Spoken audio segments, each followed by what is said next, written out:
When we try to give an explanation for what we see in the world, you have to actually see like what is actually happening, every little thing about it has to be explained by your thesis. If there's something that's not explained by it, then your thesis might be wrong, because the real explanation for what's really going on explains everything that's going on.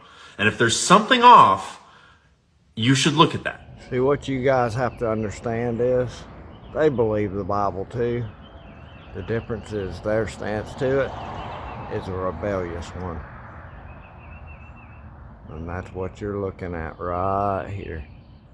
For decades, those with eyes to see have been aware of chemtrails in our skies. And for decades, we were called conspiracy theorists. But in 2016, while serving as director of the CIA, John Brennan admitted that chemtrails are real at the Council on Foreign Relations.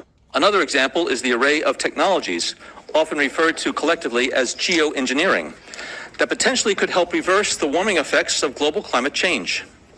One that has gained my personal attention is stratospheric aerosol injection, or SAI, a method of seeding the stratosphere with particles that can help reflect the sun's heat in much the same way that volcanic eruptions do. An SAI program could limit global temperature increases, reducing some risks associated with higher temperatures and providing the world economy additional time to transition from fossil fuels. This process is also relatively inexpensive. The National Research Council estimates that a fully deployed SAI program would cost about $10 billion yearly. When it really gets intense, as it is now, it's people actually believe the Bible are the only ones with wisdom who understand what's really going on. They're not shocked at all.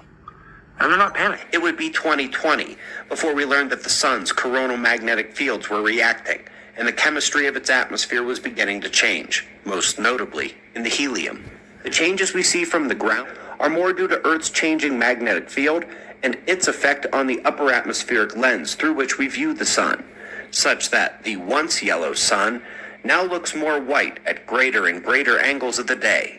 I know many remember the look of the yellow sun. I'm just old enough to remember it looking white near the noon position and thinking, maybe it's just too bright to see the yellow properly way up there. First horseman, dressed in white, wearing a crown at the top of the sky. And the big question is, what happens next? And I saw when the Lamb opened one of the seals, and I heard, as it were the noise of thunder, one of the four beasts saying, "Come and see." And I saw, and behold, a white horse, and he that sat on him had a bow, and a crown was given unto him, and he went forth conquering and to conquer.